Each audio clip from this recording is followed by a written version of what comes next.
by a pinch of oxygen in the air. And over there, a lot of hydrogen. A little bit of phosphorus here to sustain the plants. And here, oh, it's the camera. Hi, viewers! Welcome to Jagan's channel. And today, with me, Jagannath, we will be exploring chemistry. What chemistry? Atoms, isotopes, polyatomic ions, isotopes again, and electron configuration, and so much more topics we're going to talk about today. So, why waste time? Let's get going. Now, before we need to know about atoms, elements, molecules, compounds, electron configuration, we need to know about matter. What is matter? Matter is anything with mass and volume. And anything with mass and volume is matter. Matter is divided into two portions in chemistry: pure substances and mixtures. Pure substances are stuff that cannot be broken down by physical means, like knives, spoons, filters. They can only be broken down by chemical means. And on the other ladder, mixtures can be broken down by physical means. Now, pure substances are divided into two categories again: elements and compounds. Now, elements are a big thing in chemistry. What are they? They are atoms, basically, with properties such as luster and color and malleability, and they have three subatomic particles, atoms have: protons, neutrons, electrons. That's what elements are. Compounds, on the other hand, are an attached number of elements together. Some can form molecules, which are the same element, and a lot of them form compounds. Now, the difference between these two is elements cannot be broken down by physical means or chemical means either. But these compounds, they can be broken down by chemical means, but not physical means. That's why they're still pure substances. Now, mixtures, they are divided into homogeneous and heterogeneous. Now, homogeneous is when the two substances, otherwise called the solvent and the solute, they get dissolved together into a solution. Homogeneous mixtures are called solutions too. And they mix together so well that you can't define the ingredients. For example, salt water in the ocean. You can only see water, but in that there's sodium chloride, aka salt. So these ingredients are so well mixed that you can't see the difference between them. Now, heterogeneous mixtures, on the other hand, are, for example, water and oil. You can see them both. So you can define the characteristics between both of them. You can see their differences, and they're separated. Homogeneous mixtures are like water and dirt. Before we move on, I'd like to go to a chart to define these and not get mixed up between pure substances and mixtures and solutions and elements. Whiteboard, you're on. Hello. Do you remember me? I'm Mr. Whiteboard, the guy from the physics video. If you haven't watched Motion, then watch it. Now, he told me to make a chart of the matter properties, and so I did. Mr. Whiteboard always keeps his promises. It's just fine. Now, while I'm doing my smile, we will discuss. So here, matter, as he said, is divided into pure substances and mixtures. Right? Right. Pure substances, they cannot be divided by physical properties, and mixtures can. Elements and compounds are the results of pure substances. Elements cannot be divided by, chemical properties or physical properties. But compounds can be divided by chemical properties, but not physical properties. Now, homogeneous mixtures. They are mixed up. They are solutions like salt and water. You can't really see the salt in water unless you evaporate it. Yes. And heterogeneous is, to be frank, something you can see like water and oil. Never get old. No, I'm afraid that's it for mixtures, but I will come back. Imagine the new movie, Return of the White. Okay, fine. I'm going back to you, Jane. Now, let's dive deeper into the atoms. So, what are atoms? Atoms are the smallest thing in the universe, and they make up the entire universe. They make up the sun, they make up the clouds, they make up the plants, they make up the animals, they make up humans. They make up even non-living things like rocks, they make up water, they make up that airplane over there. Or is that a helicopter? Anyway, everything they make it up. Now, atoms, they have even smaller particles called subatomic particles. And what are they? Protons, neutrons, and electrons. Protons have a mass, an atomic mass of about 1. Neutrons also have 1. It's A and U. Electrons have less than 1, like 0.9, a decimal number. People still haven't figured it out yet. Protons have a positive charge, obvious. Neutrons have neutral, and electrons have negative charge, obvious. As you know, there is a nucleus composed of the neutrons and the protons in the center of the atom. And apart from the nucleus, there is this big electron cloud where electrons orbit. And in there are shells, also called orbitals, in which the electrons orbit on. The electrons orbit around the nucleus. Then we have the periodic table. We're diving into reference here. Whiteboard, we need your help. See? I've returned.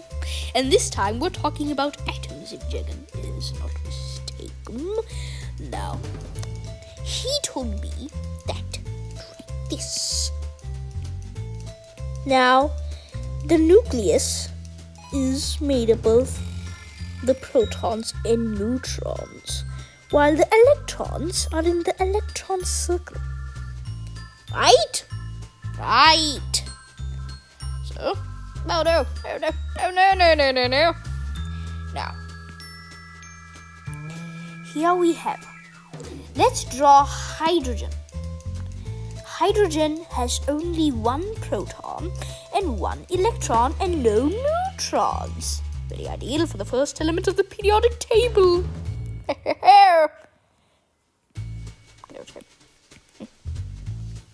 Now, we have hydrogen. And now I'm going to draw how it will look on the periodic table. The atomic number is the number of protons and the number of electrons if there is no charge. The atomic number is always written over here. And the atomic mass is right over here. And it helps with identifying neutrons. So let's say if now the protons plus neutrons equal to atomic mass. So what will the neutron number be? Atomic mass minus proton number equals the number of neutrons. Now, we have that written down, and then you know the name of the element and the chemical symbol which is used in formulas. Now this is very important. There are 2 types of electrons. Valence electrons. They are the electrons that are on the outer shell of the atom. core electrons are the ones beside the valence electrons, which are in the inner shells of the atom.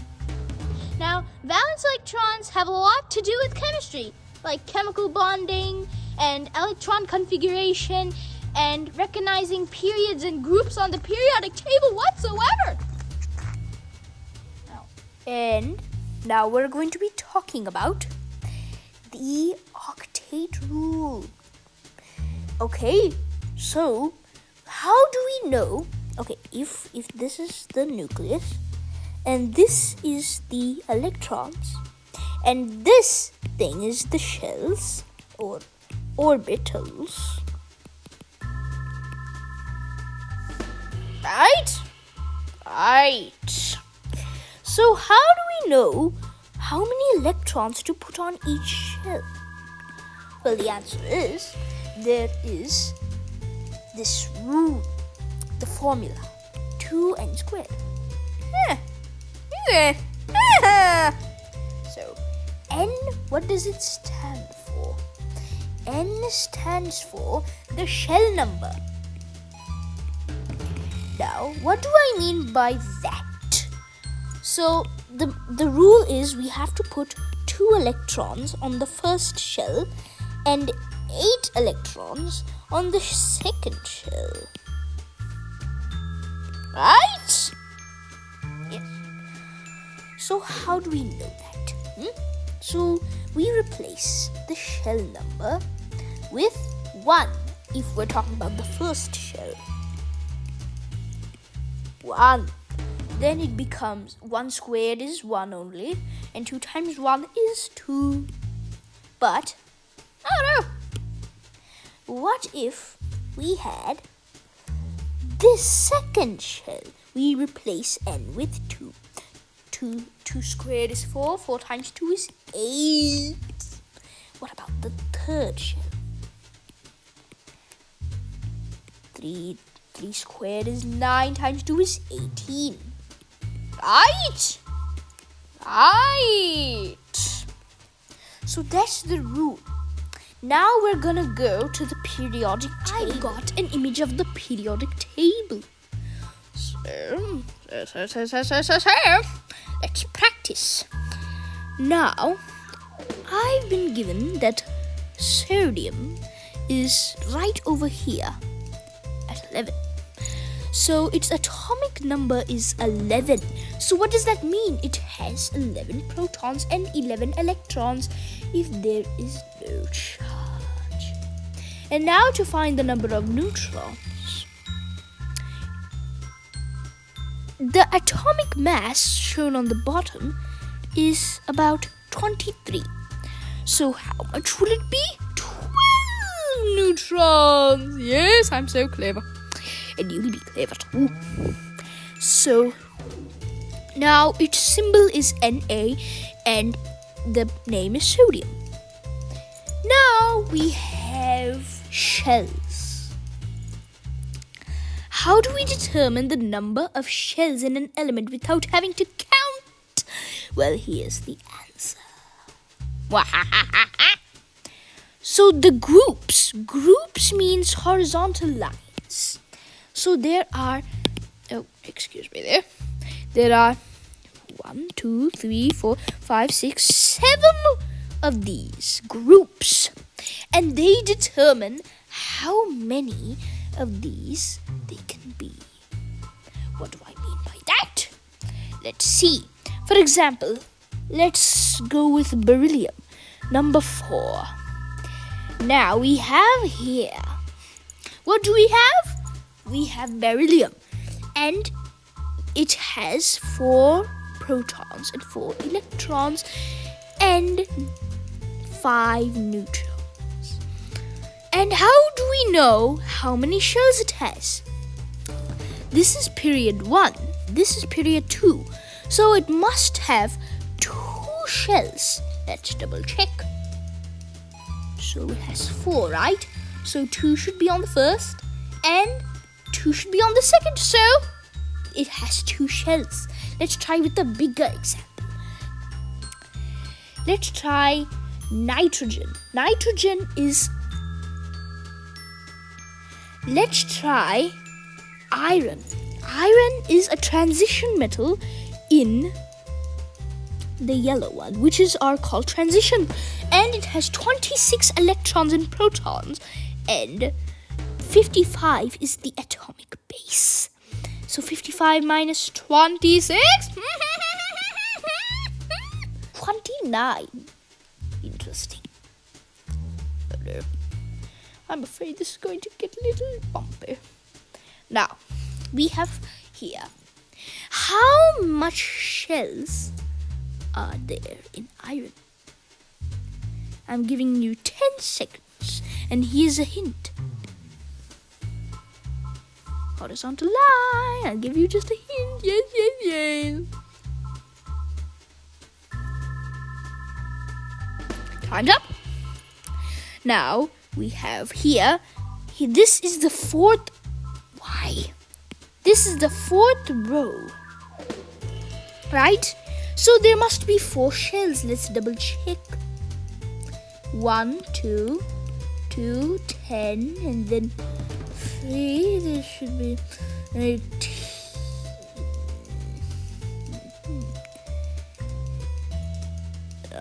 Yes. Yes, we have it. There are 4 shells. Now, ions.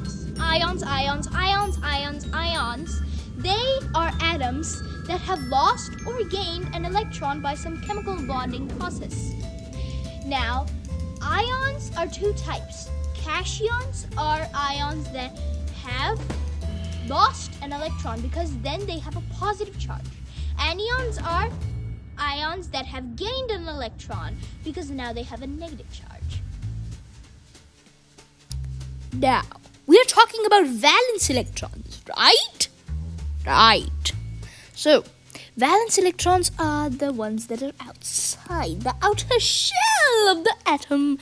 And so, how are we going to determine the valence electron of carbon? How much valence electrons are there in carbon? Well, it's actually quite simple.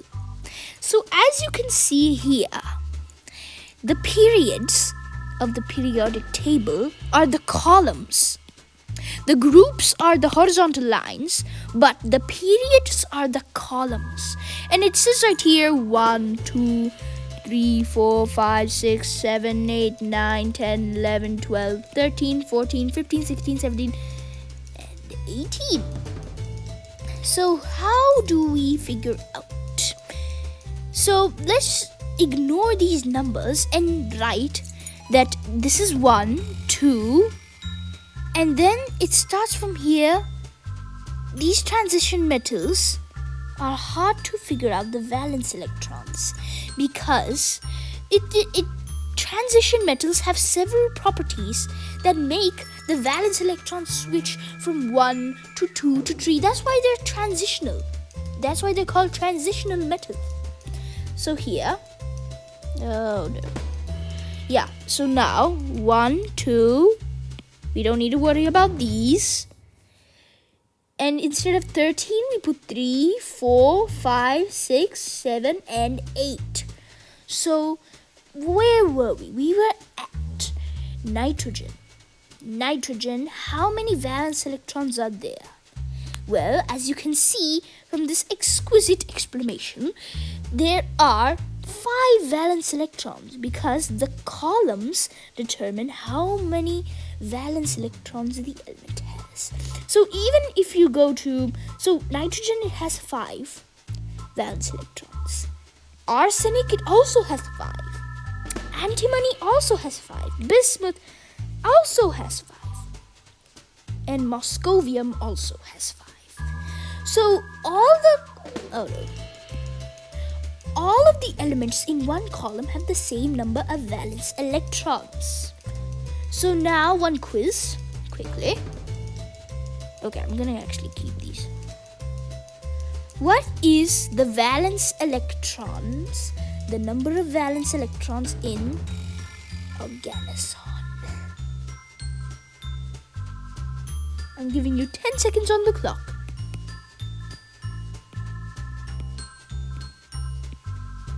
5. Time is up. So, if you got 8 valence electrons, you are correct. Why? Because 8, this is the 8th column, right? And all of the elements in this column have 8 valence electrons. Alright? So let's review. Groups are the rows of the periodic table, and they determine how many shells the atom has. So for example, if we were to take Krypton right over here, the noble gas 36, we could say that 1, 2, 3, 4, it has 4 shells and 8 valence electrons, because this is in the column number 8. Alright? Well, except for helium. That's an exception. Helium is the only exception for the valence electron period thing, because it can't have 8 valence electrons, so helium is the only exception. Now, our next topic is chemical bonds. And with this topic, it's a little hard for me to explain, so our whiteboard fellow is going to help us. Yes, yeah. So, chemical bond is a process where 2 or more atoms get attracted to each other by the valence electrons. So, what do we know? So, let's say sodium chloride is salt, stable salt. So, we have sodium and chlorine in this one. And in this one, valence electrons is the most important part. We have 1 valence electron in sodium and 7 valence electrons in chlorine. So let's imagine sodium, which has 1 valence electron, and chlorine, which has 7. And now we have the octet rule. The octet rule states that each atom should have 8 electrons. So, here, if sodium gives one of its electrons to chlorine, chlorine will have 8 electrons. And then sodium will be more, once they bond, the greater and lesser forces when they bond, it will be like sharing chlorine. So it will be like here chlorine has 8, but sodium also has to have 8. Otherwise it won't be good. Octet rule will disappear.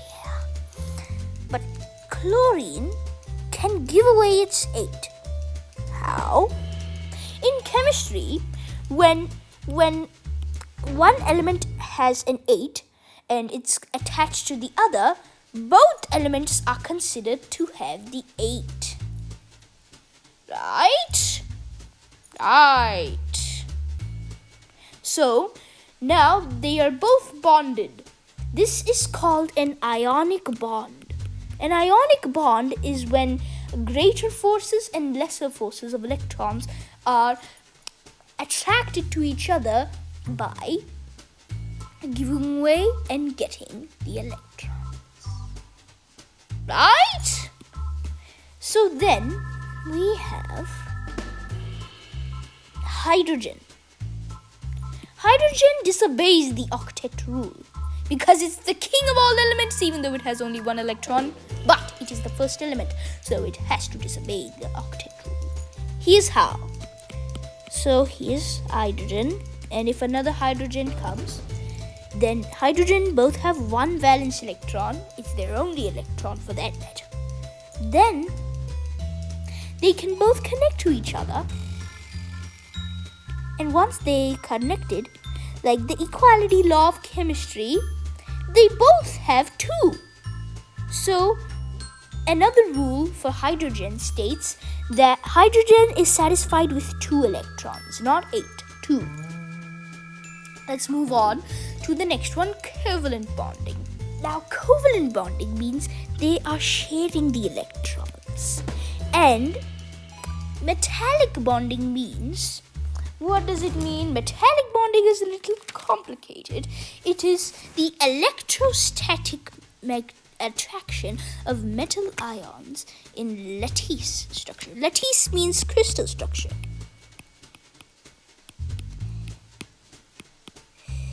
Something like this.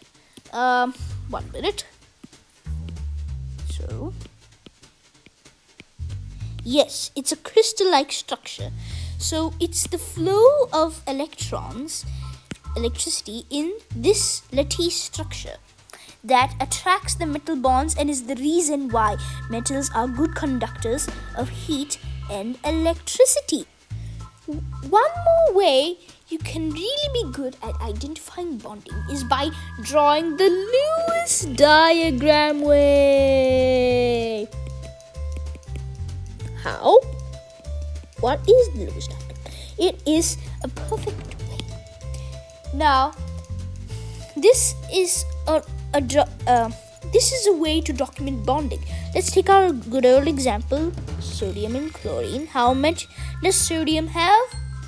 1 valence electron. How many valence electrons does chlorine have? 7. So you get to draw the dots wherever you want, as long as there are only 2 dots on each side. 1 is also there.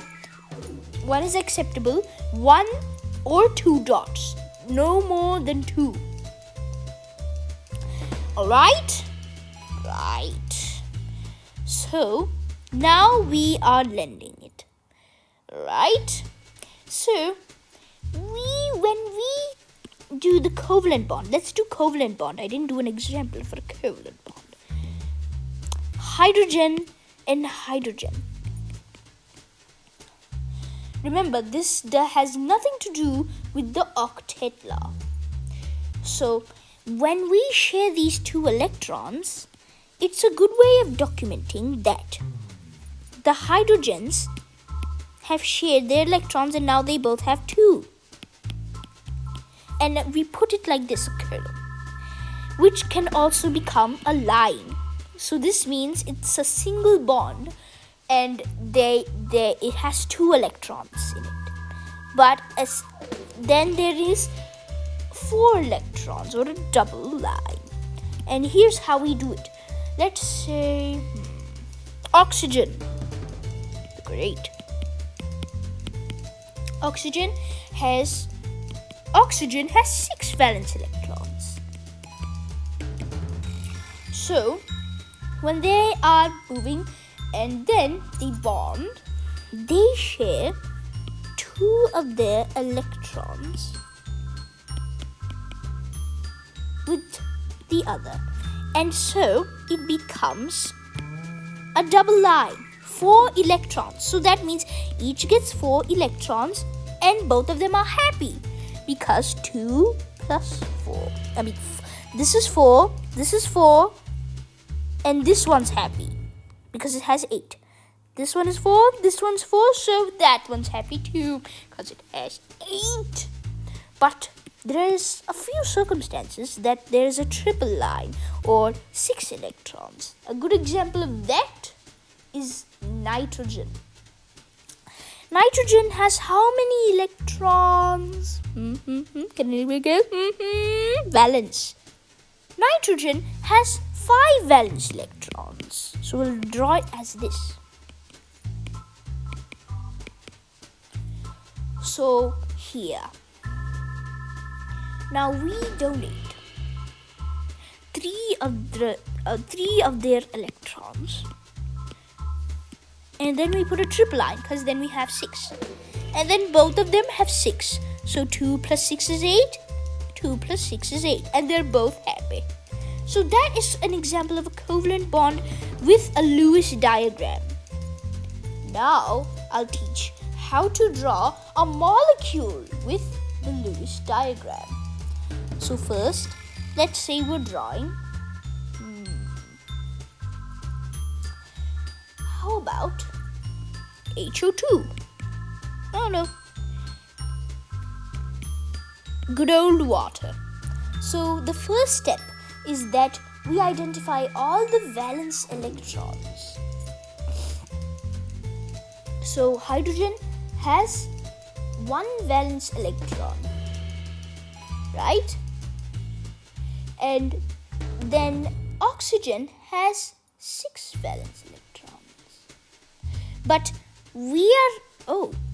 I wrote wrong. It's H2O, not HO2. That means there are 2 hydrogens. So that means 1 plus 1 is 2. So H2, which means 2 hydrogens, they have 2 valence electrons. So 2 plus 6 is 8. 8 valence electrons altogether. Then we identify the central element, which is oxygen. Then we do the single bonds with what? Hydrogen. And now there are 4 electrons left.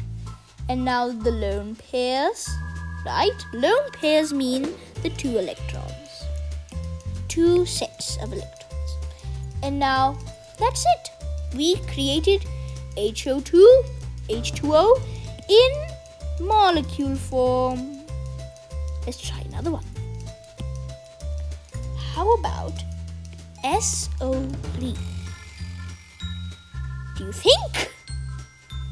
Sulfur has 6 valence electrons and all the 3 oxygens together have 18. So 18 plus 6 is 24 valence electrons. That's a lot. Then we identify the main element, which is sulfur. Then the single bonds to all the 3 elements of oxygen. I'm just gonna keep it over here. And then we identify the lone pairs. So how do we do it? So we already donated 6. So now there's only 18. And 18 divided by 3 is 6. So 1, 2, 3, 4, 5, 6. 1, 2, 3, 4, 5, 6. And 1, 2, 3, 4, 5, 6. Now we double check if everyone is happy. So this oxygen has a 2 and a 6, so it's happy. This oxygen has a 2 and a 6, so it's happy. And this oxygen has a 2 and a 6, so it's happy. But the sulfur is not happy. Why? Because it only has 6 valence electrons. And we need the octet rule, which is 8. So here's what we can do. One oxygen atom, whatever one you want, can donate its 2 electrons to sulfur, being a kind gentleman. And then it will form a double line. So sulfur will have 8, because 4 plus 2 is 4 plus 4 is 8. And then this oxygen will also have 8, because 4 plus 4 is 8. So everyone is happy, and we made sulfur with 3 oxygens, the molecule. And that, my friend, is how you draw Lewis diagrams and connect them with covalent bonds. Very nice strategy. Now we have electron configuration. Electron configuration is a way to figure out how many valence electrons are there in an element. So this, my fellow whiteboard, is going to explain. So if I was speaking, Jagan was just trying to say about electron configuration. Boy, he's passing everything to me today these days. Now, when we're doing electron configuration, it is the easy method of identifying all the electrons with the valence electron. So we need to memorize these. When we're drawing an atom, there are several ways of drawing it. There are 4 shells: S, D, P, F. So the S, D, P, F way is one way, S, D, P, F. and so on. So SDPF, SDPF, SDPF, it keeps repeating between shells. So shell 1 is S, shell 2 is D, shell 3 is P, shell 4 is F. So here we have electron configuration with, so these two are part of the 1s. Okay, I'm just gonna write it on top of it. 1s scheme. 1s. So the S, the first S sheet, and then we have 2s, and then here 2p. All of this, and then 3s, 3p. All of this, 4s, and then I'm afraid it starts from 3d from all here, and then 4p. It keeps going on. 5s, 4d, 5p.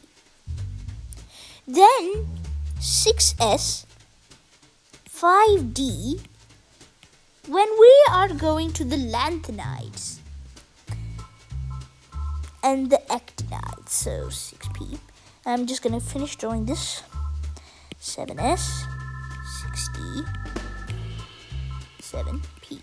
When we're going to the lanthanides and actinides, we count lanthanium and actinium as one of these. Okay, so this becomes 4f and 5f. So you get it, the SDPF. Now let's figure out the electron configuration of neon. Neon is over here. This is our destination. Neon. Okay, so we write 1s2. So because it has two 1s's, it completed two 1s's. And then space 2. Okay, this is a little big. 1s2. Then 2s2, because both of the 2s's are completed. Then 2p. 1, 2, 3, 4, 5, 6. 2p6. That is the electron configuration for neon. Let's try a different element now. One a little farther. Let's try krypton.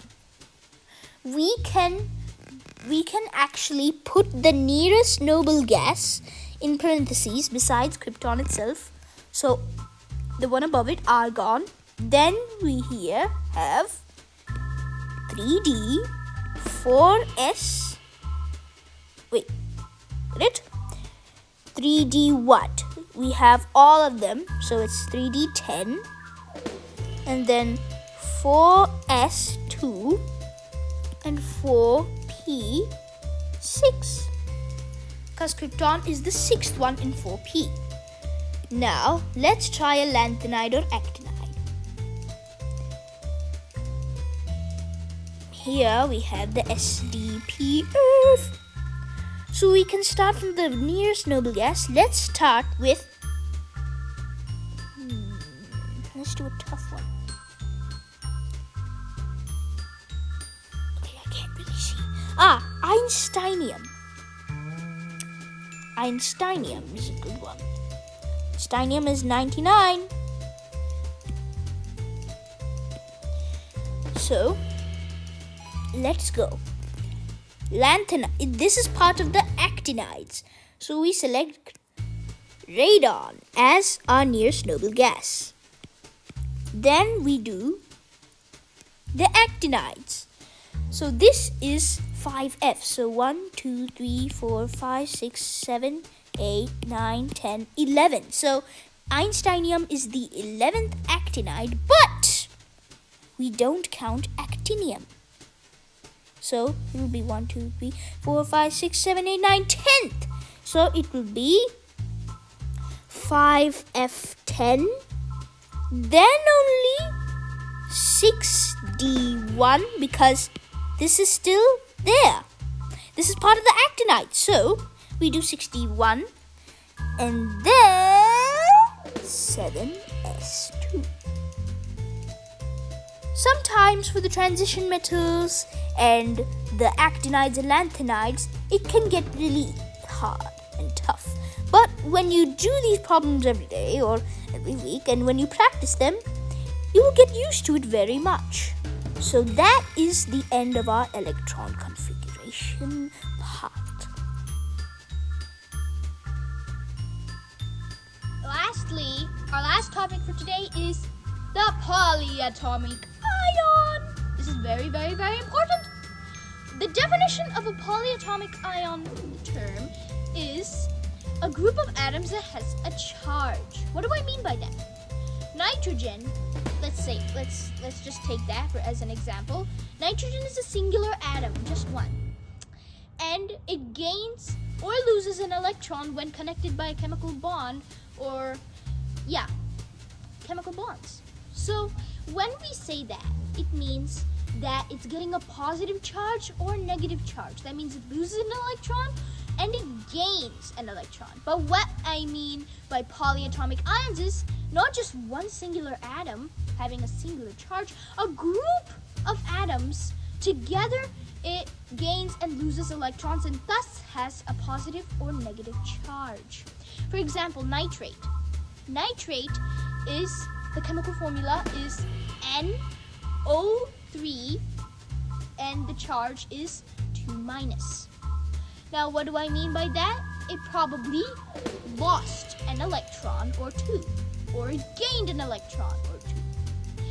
Now, that nitrogen and the 3 oxygens are there together and their electrons are cooperating to be together and emit charges at the same time.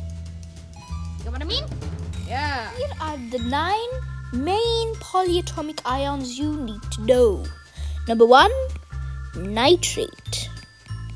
I mentioned in the video, Jagan mentioned in the video. So nitrate is, the chemical formula is N oxygen 3 minus. So here, it means charge. So N stands for nitrogen and oxygen 3, there are 3 oxygens.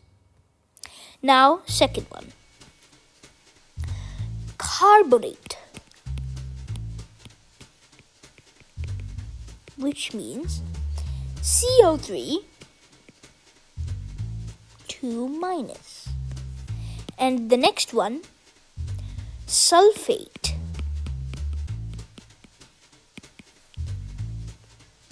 SO4 2 minus 4. Phosphate, which is the chemical formula P043 minus. Then chlorate, which is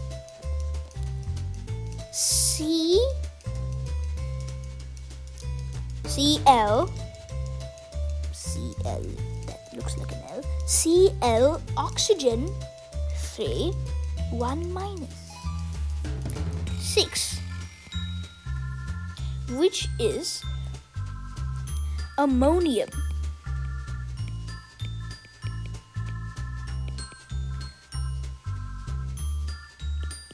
NH4 plus. 7, hydroxide, 0. Oh, oxygen, hydrogen minus. I'm gonna have to erase this also. Nitrate, carbonate, sulfate, phosphate, chlorate, ammonium hydroxide. We'll just erase.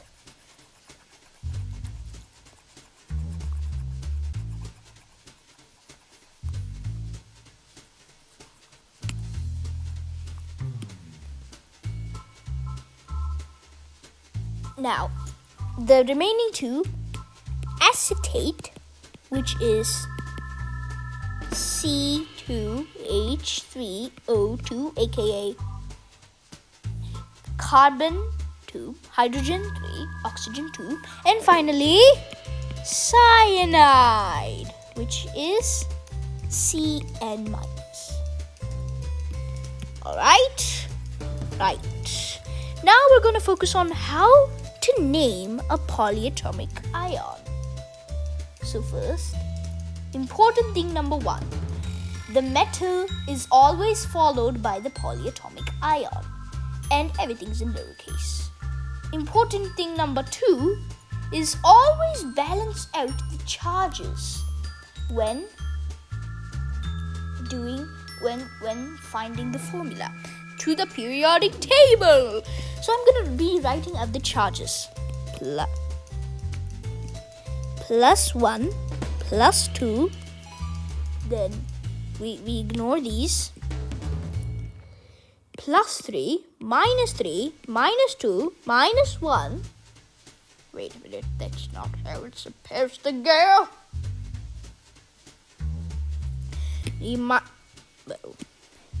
Minus 2, minus 1, and 0. Right? Right. So first, let's go to example 1. Magnesium carbonate into the chemical formula.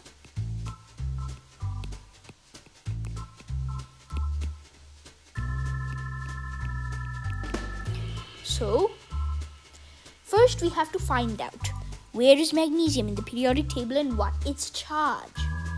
So, magnesium, and since it's below the 2 column, 2. And then carbonate, if we remember well, is CO3 minus 2. So 2 minus 2 is 0, so it will balance out the charges. So our remaining is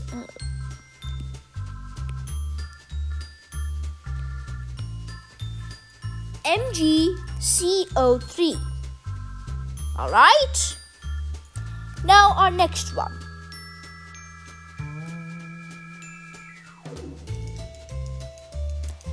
Now our next one is form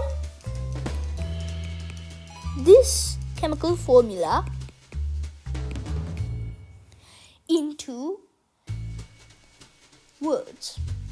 So lithium stands for Li, and it's under the charge 1 plus 1 plus 1. So lithium 1, and then C2H3O2 stands for the polyatomic ion acetate. So it will be lithium, if we're going to have to spell it out, acetate. Remember, everything's in lowercase.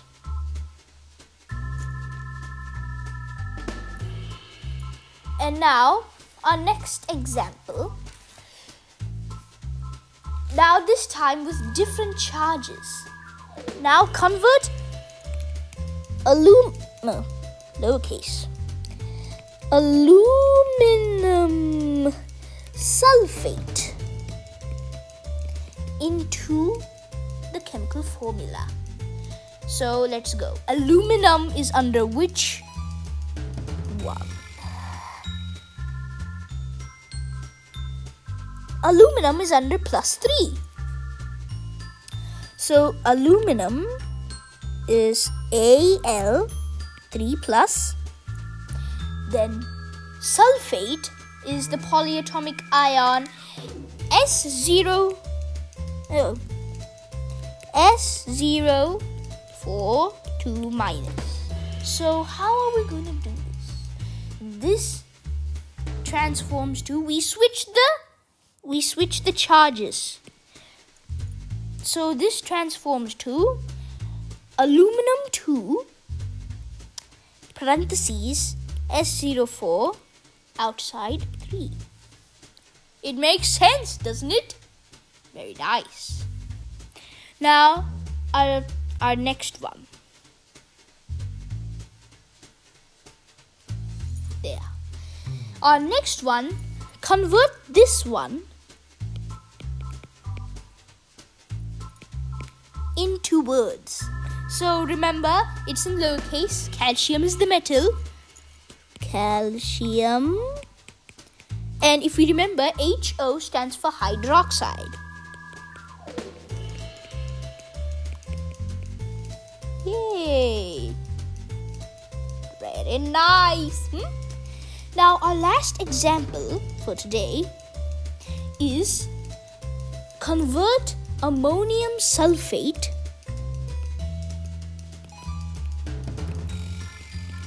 into the chemical formula. So ammonium, if we remember properly, is NH4+. And sulfate is SO2-. So if we convert it well, we have to switch up the phrases. So NH4 in parentheses 2 times SO4. That's simple. So that is our last example, and the last time you'll be seeing me in this video. I'm off to chemistry land. They're making a new amusement park, and only for whiteboards. Goodbye now. Goodbye. Am I singing? Thank you for watching, and I hope you had a happy learning time learning about atoms and polyatomic ions. Please subscribe. That's the end of the video. Now, I'm going to continue counting my atoms. There's a little bit of granite in the middle, and there's a phosphorus, another phosphorus, some oxygen in the earth, some basalt, and there, and oh, whoa!